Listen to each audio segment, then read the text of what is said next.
Hello.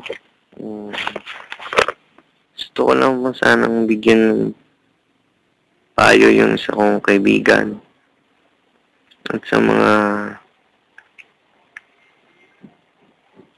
natatakot sa long distance relationship.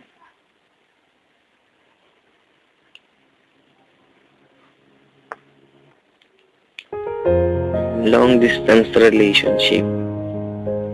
Naniniwala ba kayo na magtatagal yan?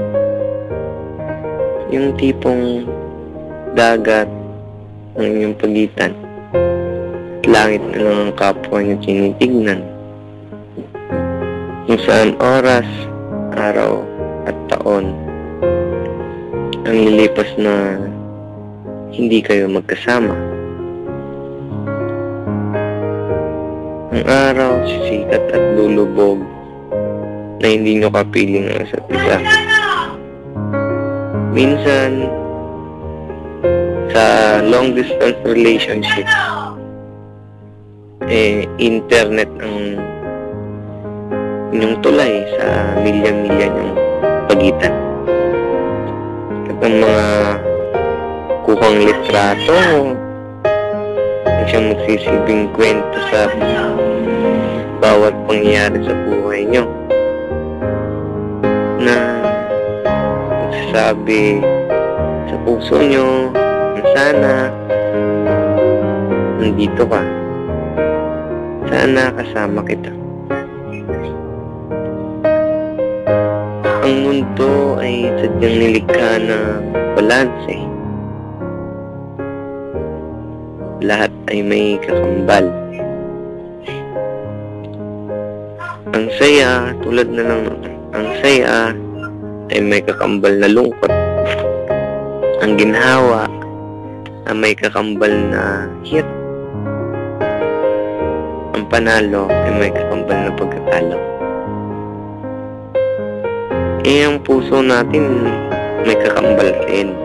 Hindi lang isang tabiyak. Kumbaga, hinahanap-hanap lamang ito ang magbabalanse sa kanya.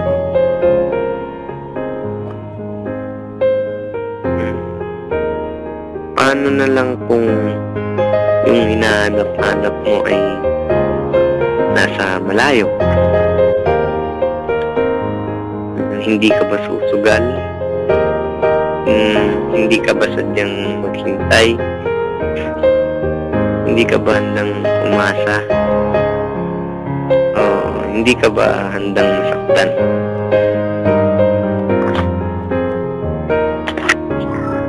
Sa long distance relationship, ang tanging sandalan nyo ay ang pagmamahalan, pagtitiwala, at pangako na hindi nyo bibiguin ng isa't isa.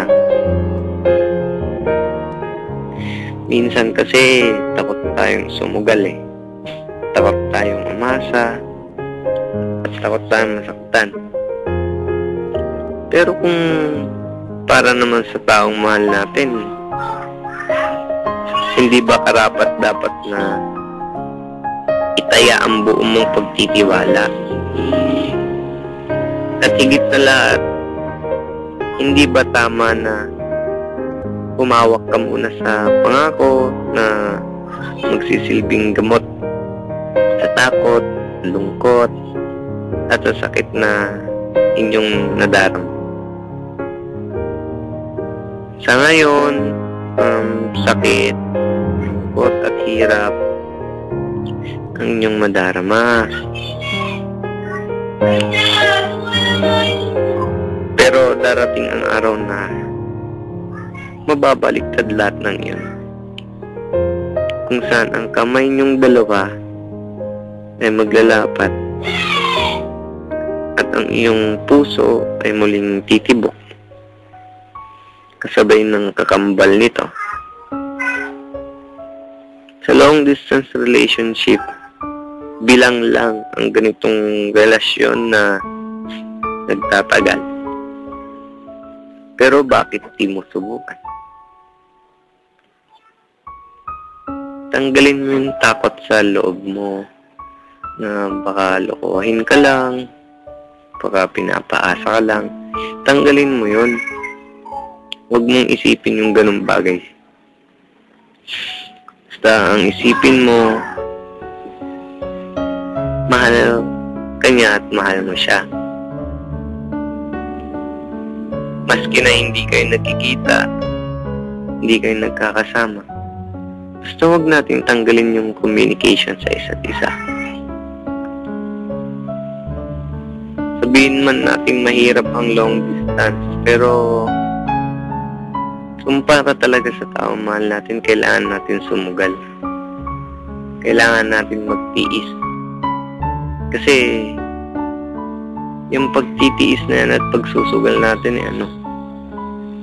balang araw masusuklian din yan. Balang araw hindi natin mamalayan, nasa tabi na pala natin sila. Kaya yung mga natatakot sa long distance relationship, kaya niya. Huwag kayong matakot. Go, go, go lang. Huwag natin pag-isipan ng masama ng taong minamahal natin. Bakit pa natin sila mamahalin kung pag-iisipan lang din ng masama? Di ba? Kaya, pangit yung ganun sa atin. Yun ang pangit sa atin ng mga nagmamahal. Yung pag-iisipan natin sila ng masama. Tanggalin niyo yan sa isip natin. Tanggalin niyo yan sa isip niyo. Walang mawawala kung susubukan mo lang. Malay mo yung pagsubok mong yun, maganda ang kakalabasan.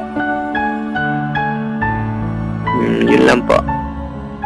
Salamat po sa mga nakinig sa kakornian ko.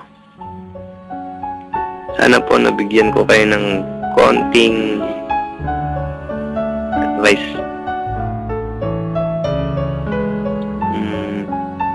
Ako nga po pala si Chami. Paalam. Salamat.